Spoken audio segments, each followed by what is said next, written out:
Halo para penggemar setia Chelsea, jangan lupa untuk subscribe channel Chelsea TV Indonesia ya, bagi kalian para penggemar Chelsea. Dan jangan lupa juga follow Instagram Chelsea TV Indonesia di @chelseatvindonesia. Kali ini Chelsea TV akan mengajak kalian mengenang kisah perjalanan karir si mungil yang mengguncang tanah Inggris, Gianfranco Zola. Selamat menyaksikan. Bicara pemain Italia di Liga Inggris, ingatan kita pasti tertuju kepada salah satu nama, Gianfranco Zola. Pria tersebut dianggap sebagai pemain Italia yang paling sukses saat merantau di tanah Inggris. Zola bergabung dengan Chelsea tahun 1996 setelah sebelumnya bermain bersama Parma. Selama merumput 7 tahun di Stamford Bridge, Zola berhasil meraih banyak trofi penting dan telah menyerangkan 80 gol dalam 312 penampilannya. Gianfranco Zola lahir 5 Juli 1966 di Oliena, Italia. Ia telah menikah dengan Franca Zola dan telah dikaruniai 2 orang anak, Andrea Zola dan Martina Zola. Gianfranco Zola memulai karirnya dengan bergelut di kompetisi seri C1 dan seri C2. Pada usianya yang ke-18 tahun, ia menandatangani kontrak profesional pertamanya dengan klub yang bernama Nourece di tahun 1984. Zola menghabiskan 2 tahun di Nourece dengan mencetak 10 gol dalam 31 penampilannya di Liga. Setelah itu, dia mencoba menaikkan level permainannya dengan bergabung klub tertua di Sardinia, Sassari Torres. Di sana, Zola tetap sabar dan terus membantu Torres menyabet promosi ke seri C1. Ia kemudian mencetak 21 gol dalam 88 pertandingan untuk Torres. Meskipun seri C1 adalah tingkat urutan ketiga di sepak bola Italia, seri C1 sebenarnya kompetisi level tertinggi yang pernah dimainkan Zola. Namun, karena status liga tersebut kelasnya jauh di bawah seri A, kompetisi seri C1 tetap dianggap rendah. Meskipun begitu, para pencari bakat dari ibu kota selalu mendatangi kompetisi seri C1 dan sempat melihat bakat luar biasa dari Zola.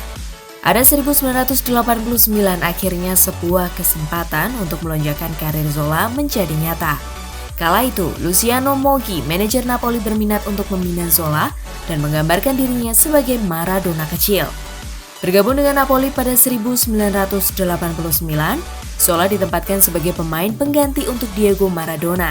Tidak ada keraguan bahwa pada tahun 1989, Maradona masih menjadi salah satu pemain sepak bola terbesar di dunia kala itu. Maradona juga sangat identik dengan jersey nomor 10 kemanapun ia pergi. Suatu momen, Maradona mengatakan kepadanya bahwa suatu hari nanti, Zola akan memakai jersey nomor 10-nya secara permanen. Di tempat latihan, Zola selalu mempelajari segala hal dari Maradona. Maradona pun menjadi mentor terbaiknya. Contoh nyata dari hal itu adalah tendangan bebas melengkung yang terus dilakukan Zola. Dan ia pun menghabiskan berjam-jam waktunya latihan hanya untuk melatih tendangan bebas. Pada musim 1989-1990, Zola berhasil bermain bersama Maradona pertama kali dalam satu laga melawan Juventus pada Piala Supercoppa Italia dan berhasil memenangkannya. Zola lalu menemukan peluang yang lebih terbuka kala ia menjadi striker kedua Napoli. Namun, setelah 4 musim berseragam Napoli, Zola akhirnya meninggalkan klub berjuluk Idu kali itu pada musim panas 1993. Beberapa tahun sebelum kepindahan Zola, Parma mendapatkan suntikan dana yang besar di bawah kepemimpinan Callisto Tanzi yang berhasil membawa Parma promosi ke Serie A pada 1990. Namun, Tanzi tidak puas kalau hanya bertahan dalam liga. Dia ingin Parma menjadi lebih baik lagi dan selalu berambisi memperbaiki skuadnya setiap musim panas.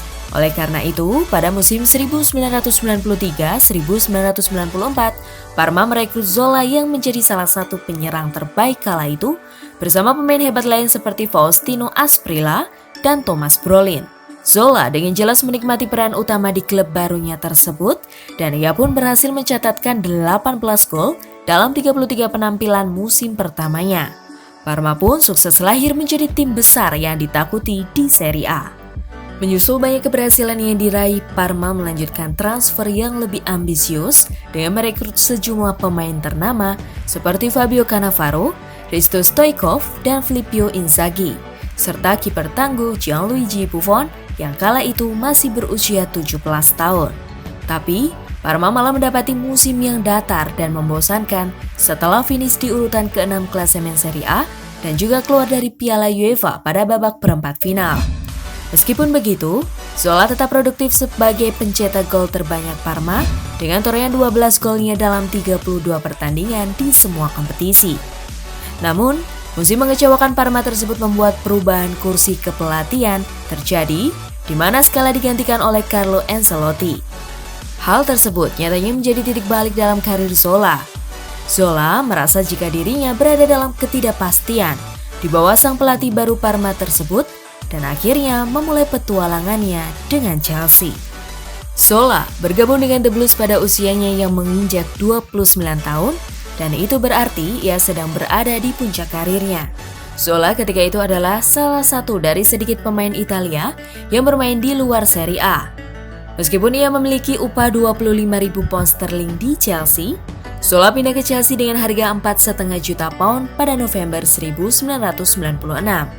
Mungkin momen paling ikonik terjadi di musim 1996-1997, di mana Zola mencetak gol saat melawan Manchester United pada 22 Februari 1997.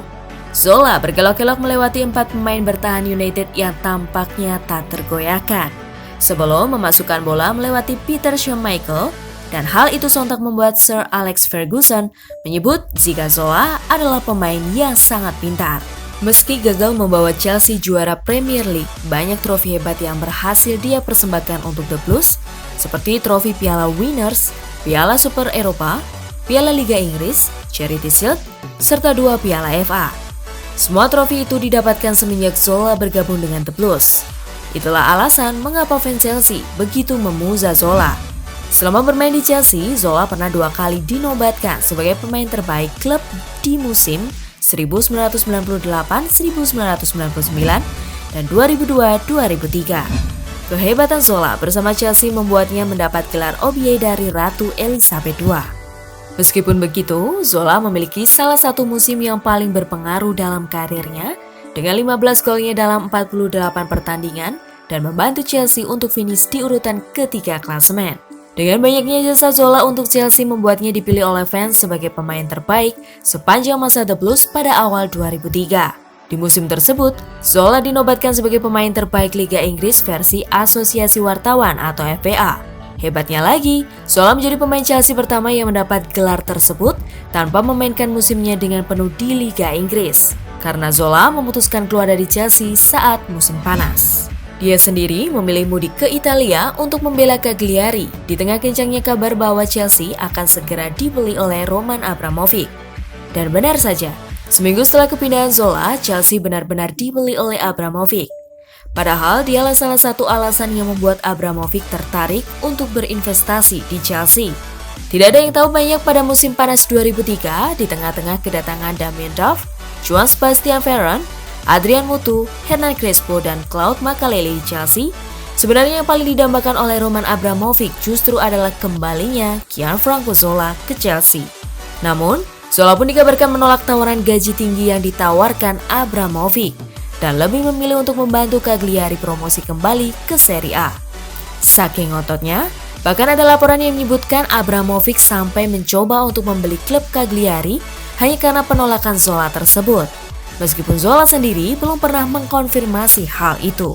Ya, Zola memang memegang tempat yang unik di hati para penggemar Chelsea, karena Zola pantas dianggap menjadi salah satu legenda terbesar The Blues.